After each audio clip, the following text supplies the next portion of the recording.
resilience isn't necessarily this like oorah kind of thing. It's sometimes it has a lot to do with being like really gentle with yourself and kind of following your nose for a little while and doing a sort of a directed kind of moping, honestly. It's like Oh, yeah. Directed guided moping. guided moping, Guided moping.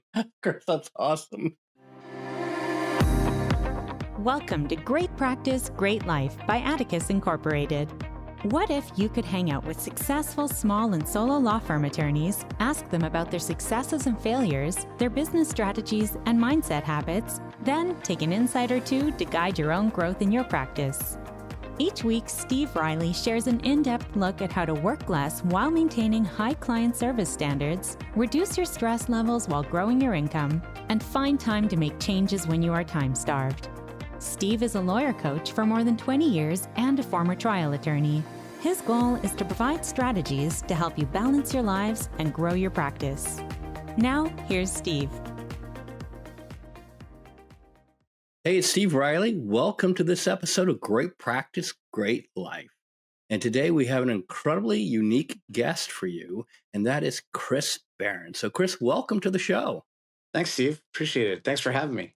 Well, it's delightful to have you here. Most people know you as the front man for the Spin Doctors, but you are an incredibly resilient, talented performer. You've done a lot of things over your career. So I've got a question. How do you define yourself? How do you see yourself as a performer and a creator? I don't want to be pretentious, but I think if like I could be remembered any way or thought of any way, I'd like to be thought of as a poet, honestly. Think you know, if there's anything that I've ever done that's going to be around for a long time, it's the songs that I've written. And I think I'm a pretty decent composer, but I really am proud of the lyrics that I've written. I've worked really hard on writing, and I've been pretty artistic my whole life. So, I think if I had to define myself anyway, I'd like to be thought of as a poet and as a just a creative person. Perfect. Absolutely perfect. So one of the themes about the show is about success, achievement, going beyond what you've done in the past, whether that's in law, music, or in business. And it's generally not a solo act. You usually have a lot of people collaborating, supporting you, coaching you, and supporting you. What are some of the keys from your perspective for success and longevity in career?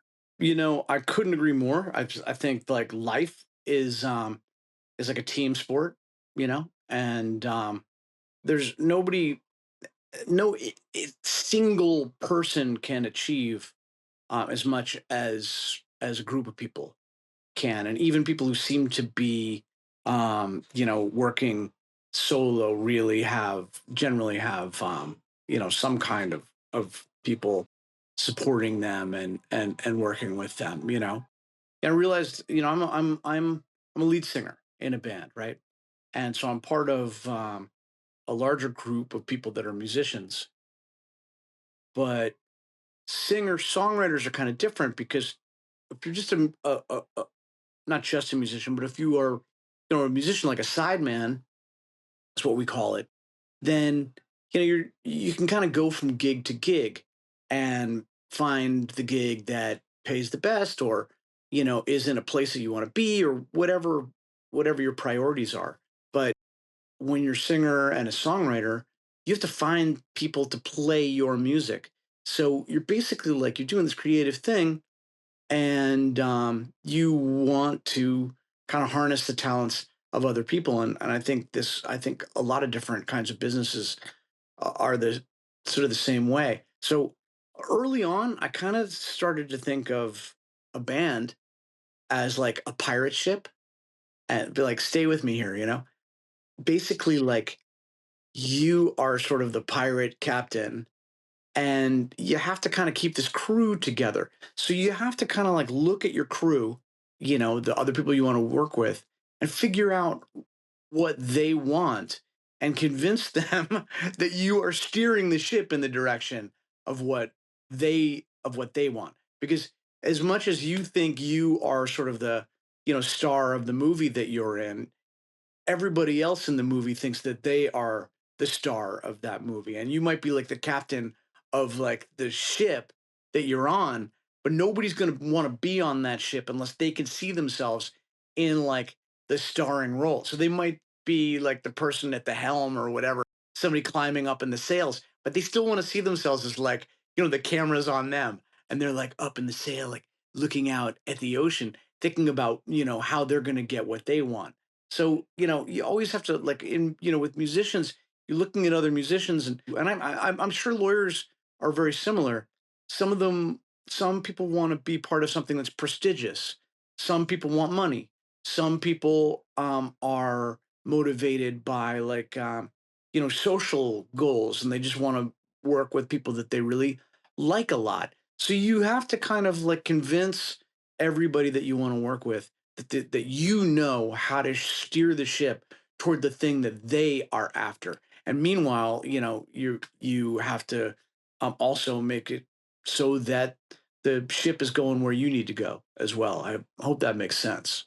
It totally makes sense. What I'm trying not to laugh out loud at is behind the scenes talking to a lot of members of our team. I usually tell people, look, lawyers don't think like a lot of people will talk about lawyers like, hey, they're in a law firm, they're very corporate. Like, no, they think they're pirates. Most lawyers think they're pirates and they got a ragtag band and their ship is going off and especially the solo and small firm lawyers, man, they're pirates. They're not Yeah, corporate. They're yeah, yeah. far I from don't know. corporate. I think that's a great. I think it. I've looked at a lot of different kinds of groups of people, and I think that's a great analogy. Everybody wants to think that they are. In truth, everybody really is the star of their movie. We're all walking around in these like goldfish bowls, and if you want to be an effective leader, and you want to keep people together as a team, you have to make a larger goal for that team. And sometimes that larger goal is actually a lot of sort of smaller goals that are kind of all keeping the ship going in the right direction. But, if you want to keep somebody around, I've had a lot of, worked with a lot of people over the years, just like something better's come along and you just can't argue with that. I was working with a guy, fantastic guitar player. For the most part, I just do spin doctors, but I do like solo stuff as well. And here's another thing I think that's analogous, probably to a law firm. I've been working with the spin doctors for 35 years. So a long time ago, we all figured out, you know, what we're all getting out of this, and the band's got to go moving along over the course of decades. The band's got to be kind of everybody's little rock and roll fantasy. And I don't mean like that in a silly. I mean like one person, wants to have the band be really successful. Another guy wants to play on a really elite level and be thought of, as an elite musician. I want to like get my songs out there.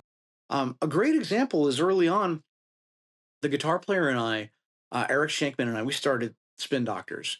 And very soon after within days of Eric and I meeting, well, we'd met earlier, but within days of us deciding to start a band, we were looking for a drummer.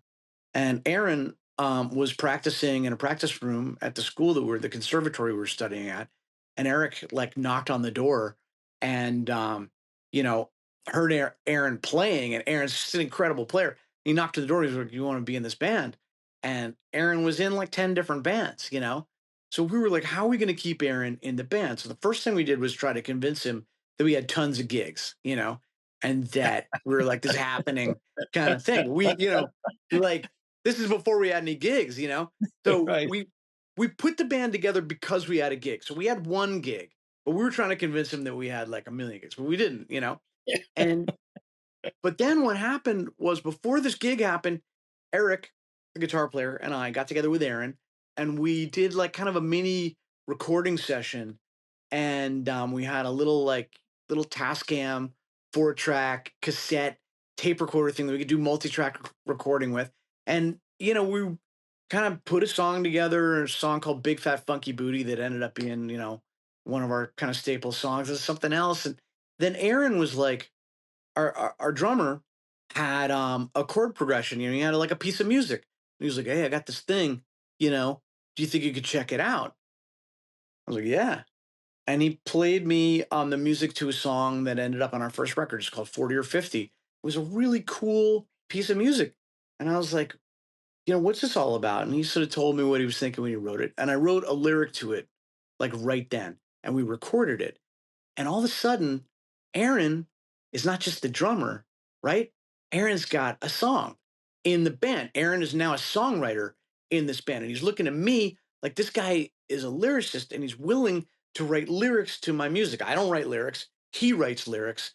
And all of a sudden, I looked at that dude and I was like, "Oh, I got you now." And we've been working together ever since. And we've been writing together ever since. And he's, it's not like, I mean, the guy's a brilliant, brilliant composer.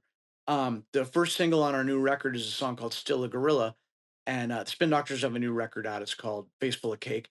First single was called "Still a Gorilla," and Aaron wrote the music to it, and I wrote the lyrics. And we wrote that song 2 years ago. So it's going back to from 1988 until now. We're still writing songs together.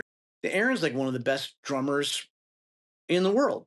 But the thing that once I started writing music with him, once he realized that if he stuck with me, I'd be writing lyrics for his music, he was in. So I found the thing that you know, made Aaron like the star of the movie for him, because you can't just BS this, you know what I mean? Like if you really want to create like a quality kind of team that's going to stick together. We've been together for what? It's 1988, 37 years now. We're still like it's me, Aaron, and Eric, the three guys who put this together are still, working together. And it's because over the years we've found a way to genuinely merge our goals.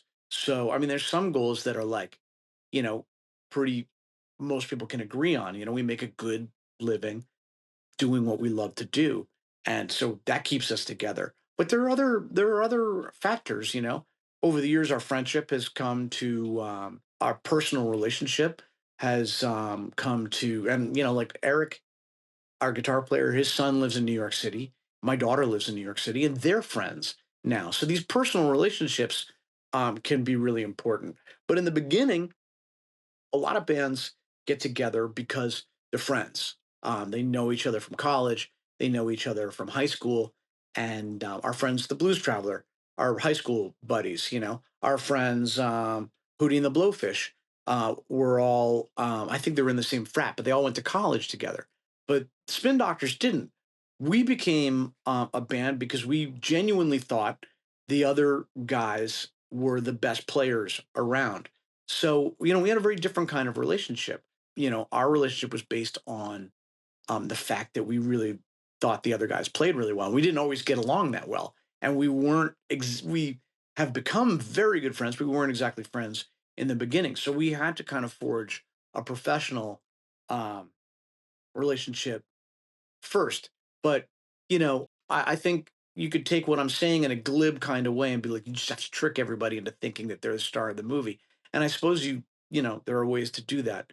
But I think really if you actually can be flexible enough, dynamic enough, and if your vision of what you're doing is strong enough, it's big enough and it's broad enough and it's robust enough to actually accommodate a lot of different kinds of goals because you are doing something that's big enough to, like I said, accommodate a lot of different kinds of goals.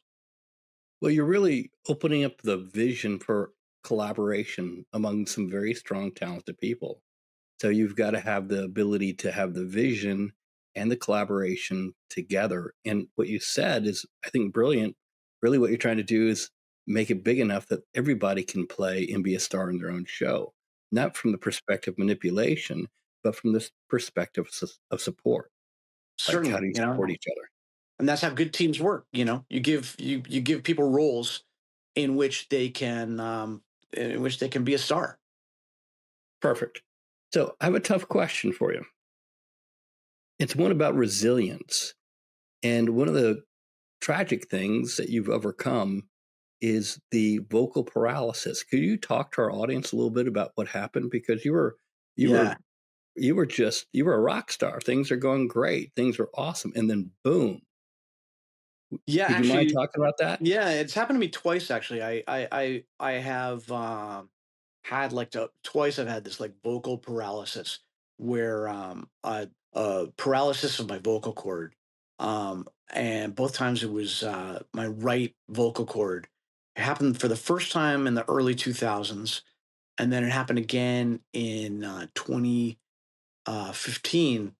And I could only whisper basically, and it's like a 50-50 chance that my voice would ever come back.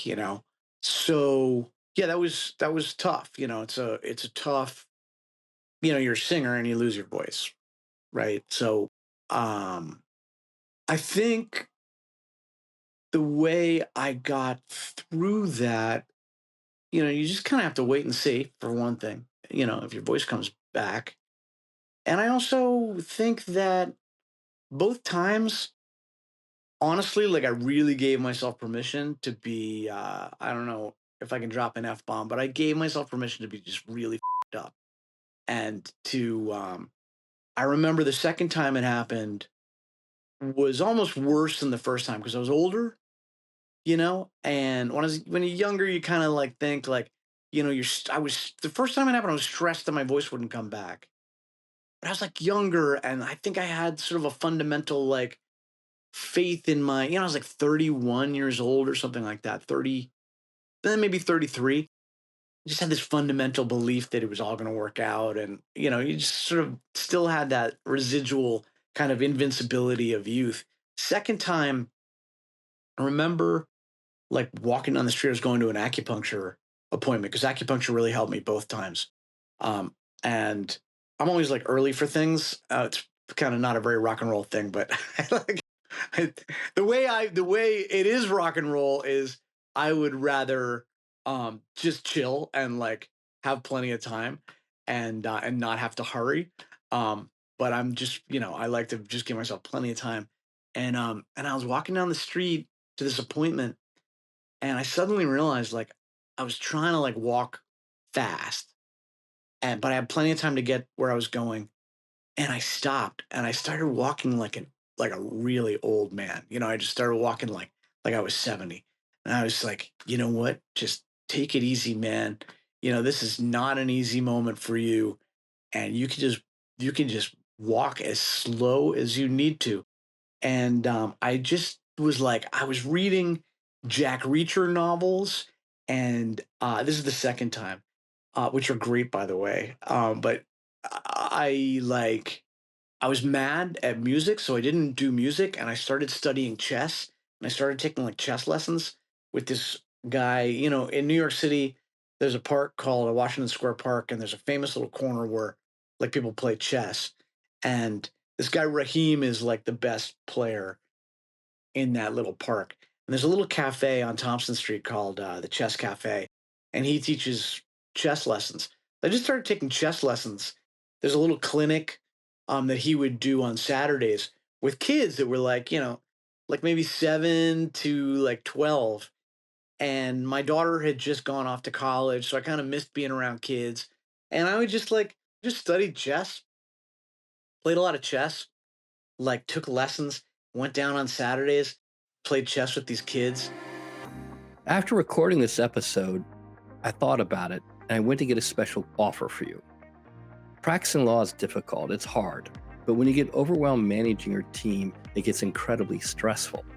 Feeling overwhelmed by managing a team while practicing can almost make you want to give up. This is one of the reasons that we created the Atticus Team Certification Program. It's the only training program like it in the country to help team members rise to the level of a manager. Now, as you listen to this episode, I'm just going to encourage you to think about, is there a team member that's worthy of the investment that you're like, I think they're an all-star. I think they're going to rise to another level. If so, the Team Leader Certification Program equips this person to jump to that level. In 6 months, to learn skills on how to build self-confidence and gain your trust more and deeper, 2, they'll learn how to approach delegation and improving delegation between you and your team. They'll understand the impact of behavioral personality styles. They'll learn how to evaluate profitability, cash flow, and talk to you about pricing, and ultimately improve their communication skills between you, the team, and clients. So if you're looking to upgrade your practice, one of the best ways to do that is invest in your team today. So as an audience member, you can take advantage of the special offer. Use promo code TLC500 to receive $500 off of your investment in the Team Leader Certification Program. That's capital T, capital L, C 500, and that will reduce your investment in the Team Leader Program by $500. If you're ready to upgrade your practice, you have to upgrade your team. The code's TLC500. Visit Atticus Advantage to learn more and get signed up today. I just gave myself time to just be like really, really messed up. And meanwhile, I was going to, a speech pathologist, a speech therapist, and working on vocal exercises every day. And luckily, I think through some of the stuff that I did, my voice came back, and maybe like a little bit of luck as well. In fact, a little bit of luck, and my voice actually, my vocal cord is still partially paralyzed. So I actually learned how to sing around the fact that my vocal cord is paralyzed, which sort of made my wife's a singer too, and she was like, "Only you're the king of mind over matter." She's like, "Only you would like figure out how to sing with a paralyzed vocal cord." Um, so I think people, um, look at resilience as like this kind of rigid thing, and like this like relentless toughness. And I've never seen it that way. I think it's like you kind of got to be like, sort of a Bruce Lee thing. Like you kind of got to be like water, and you have good days and bad days. You have to just accept the fact, to accept the setback. The sooner you realize, like, okay, I am back to the old drawing board or whatever. There's a big. It's the sooner you acknowledge the setback. And I'm not talking about like being, doom and gloom. I'm talking about, okay, I'm a singer who can't sing.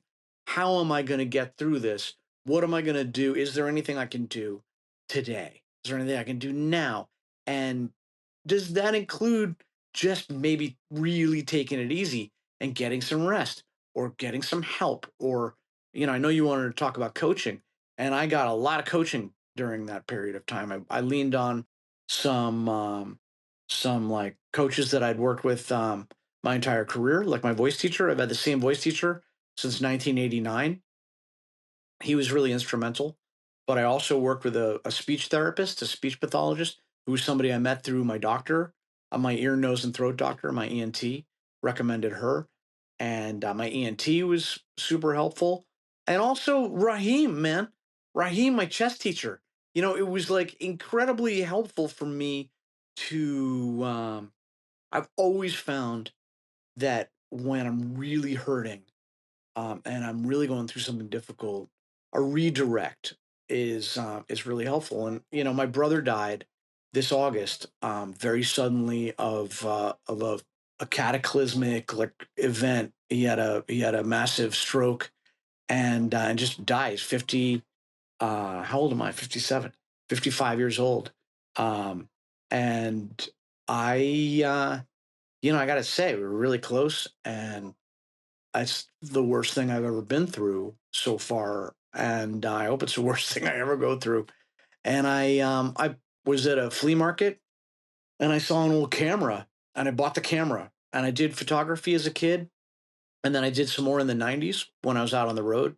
I just bought this camera and took 2 rolls of film. Pictures came out pretty crappy. My wife was like, "Honey, why don't you take a class?" In New York City, we got the International Center of Photography. I like found out about it, went online and took a photography, black and white film photography 1. Now I'm starting black and white film photography 3. I'm like learning how to print and how to develop negatives. And like, listen, still really sad about my brother.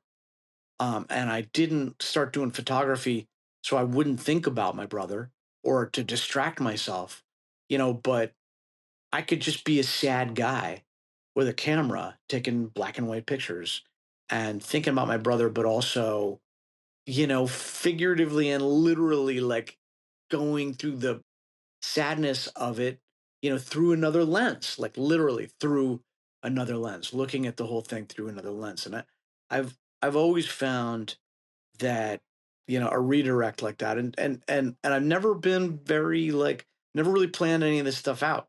The chess thing when I lost my voice was just sort of like looking around. I was just sort of like, man, I really liked chess when I was a kid. I think I'll go down to that chess cafe and like find out more about chess. And they were like, oh yeah, you want to talk to Raheem in the back. And it led to this like whole thing.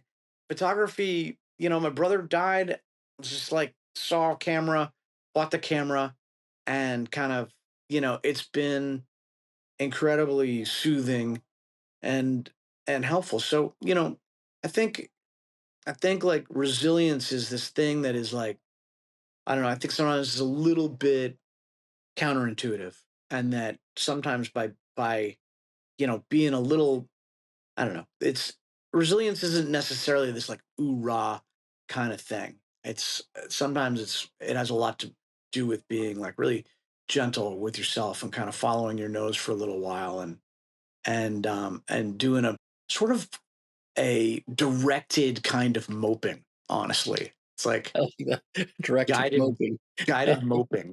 Guided moping. Chris, that's awesome.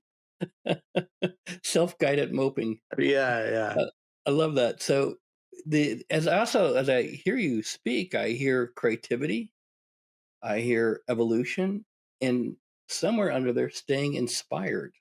You seem like a genuinely curious guy. Like, do you have certain creativity practices? Are you just paying attention to stuff? You see Yeah, what catches yeah. your eye?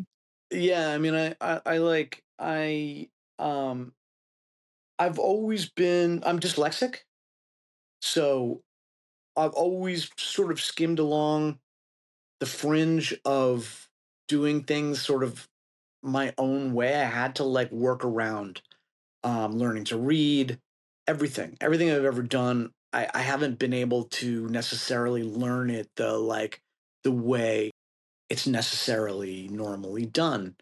And learning to read, basic arithmetic, all that was so difficult for me. I also grew up in a really difficult family environment. So I'm just inured to suffering, and like I had a terrible time growing up. So for me, like honestly, like for me to sit down with a guitar and try to learn how to do, ragtime finger picking, for me to sit there and play the same four notes at a very slow tempo for an hour, for weeks at a time until I can like put like a new thing on the guitar together. It's not as bad. It's not nearly as bad as how I grew up. It's not nearly as bad as like the way school was for me. So I I'm dyslexic, but I can concentrate. I have a tremendous attention span. I'm not scared to like go after learning something new. I'm studying ancient Greek right now. I'm like learning how to read. Uh, this is like my Greek textbook that I'm working on right now. So I can sound out. I just in the this year I decided I was finally going to figure out how to read Homer, and so I can sound out the Greek alphabet now. I just like, I guess I'm pretty smart. What I realized is like, look, maybe I'm smart, maybe I'm not. Maybe I'm talented, maybe I'm not. You know, um, what I'll never be is the most talented person in the world. What I'll never be is the smartest person in the world. But what I can do is outwork most people, because most people don't really want to work very hard.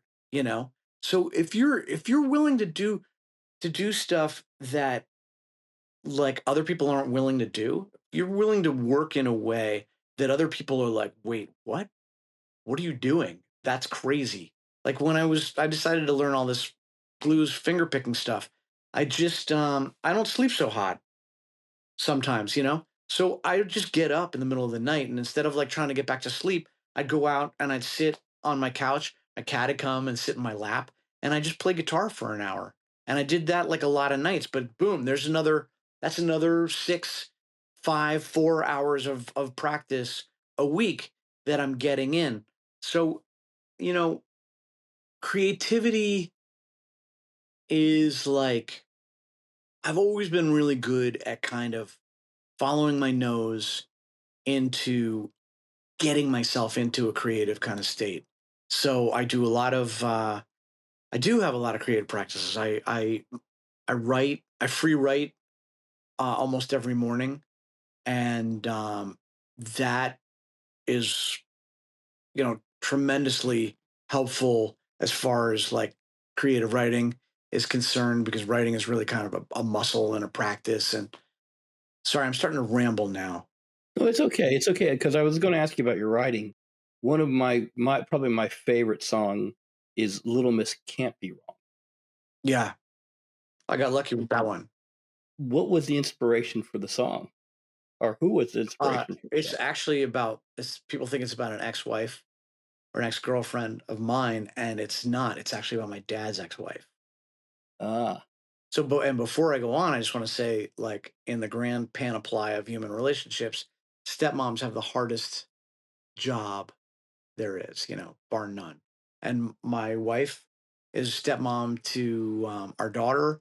We don't know where we'd be without her. My dad is remarried. I have another stepmom now who's amazing. I don't know where we'd be without her. But the stepmom and Little Miss can't be wrong. My dad's ex-wife, the woman that I grew up with, was, a malignant narcissist. Pretty abusive to my little brother and I. wow. So is writing for you like an exercise of demons? Is it part therapy, part creativity? What is it? Um, yes, yeah, all of the above, and I'm also just driven to do it. I have been since I was a kid.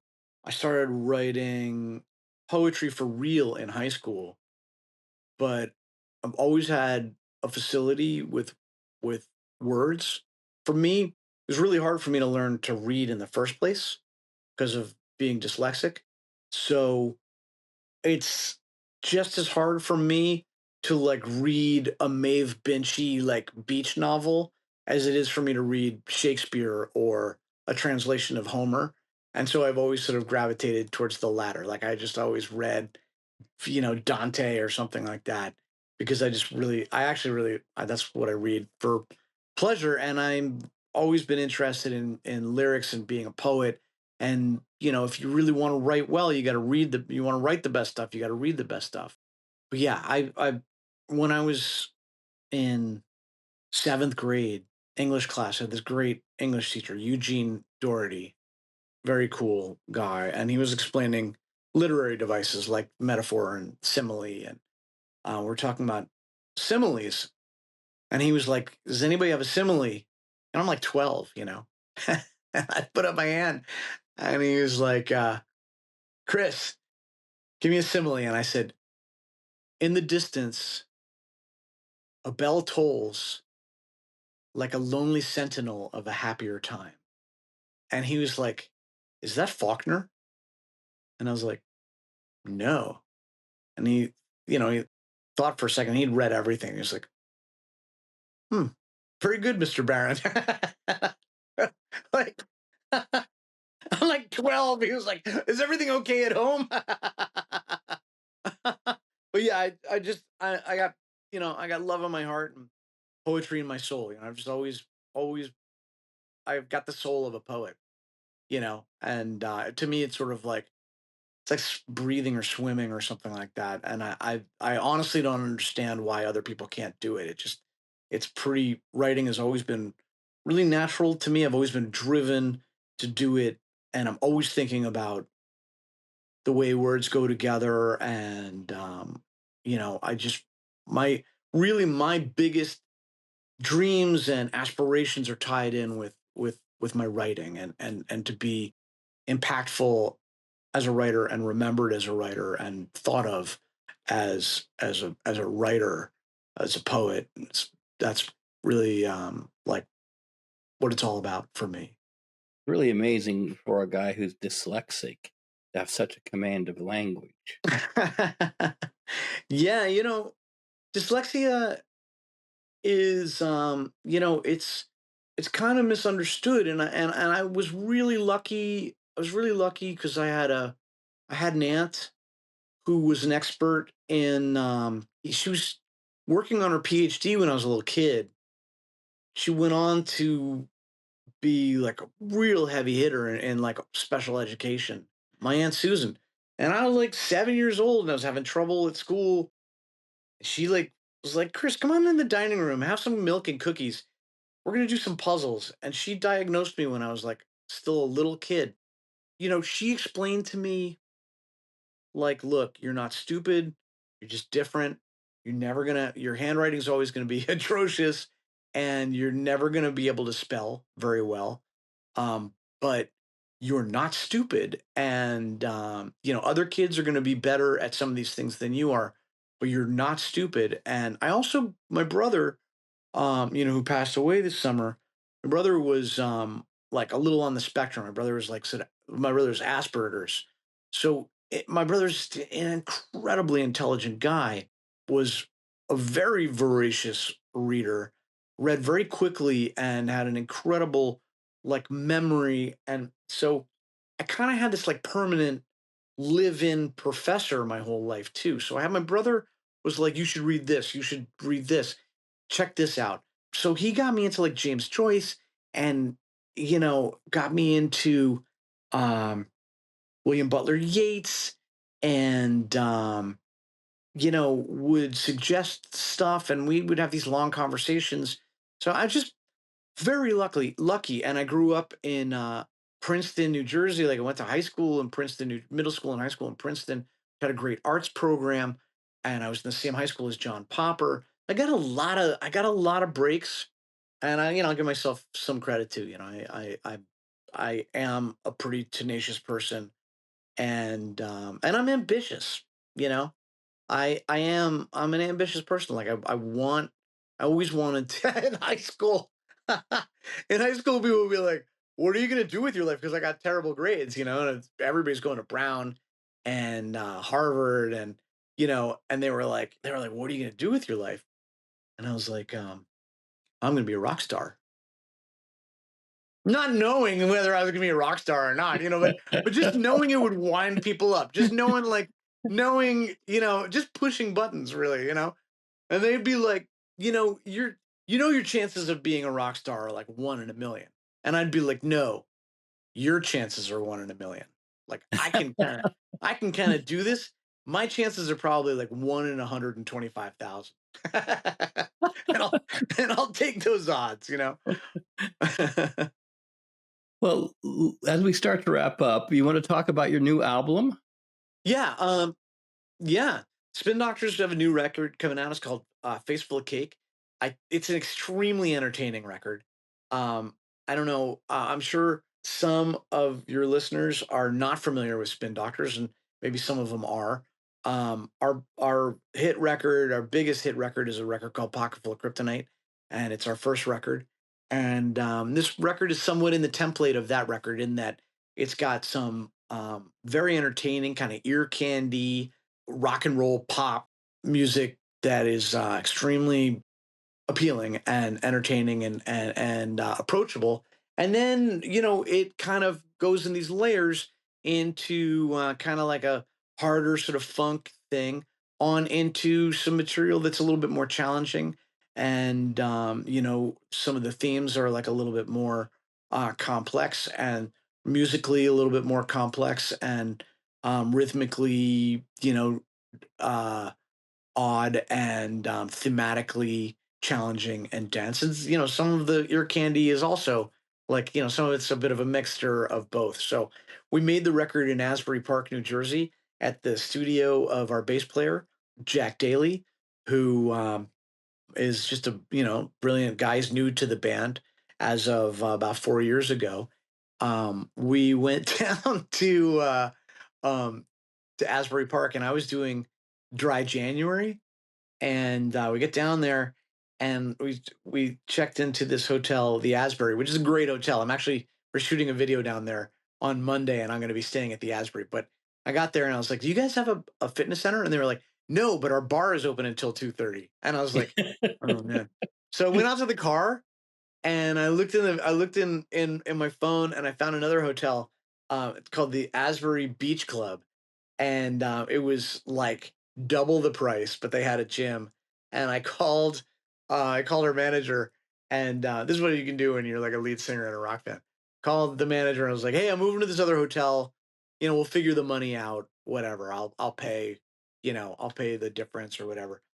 And I get there and it's just like fantastic. And I have like an avocado and wild mushroom, like, egg toast for breakfast the next day. Go into the session, tell the guys about the hotel, and they were like, "What? I want to stay there too." So we all ended up at this beautiful hotel, and we're all like in the morning, like me and Eric and Aaron, the guitar player and the drummer, like meet up in the lobby. We'd be drinking like oat milk lattes together in like the hotel robes and just like eating avocado and wild mushroom toast together, and then like jumping in the car driving like a half a mile to the studio. So it was really like it was just a great experience, like the very insular. It was just us and the producer engineer, a guy named Roman Clune, who we've worked with a lot. So it was like the four of us and Roman, um, just like working every day,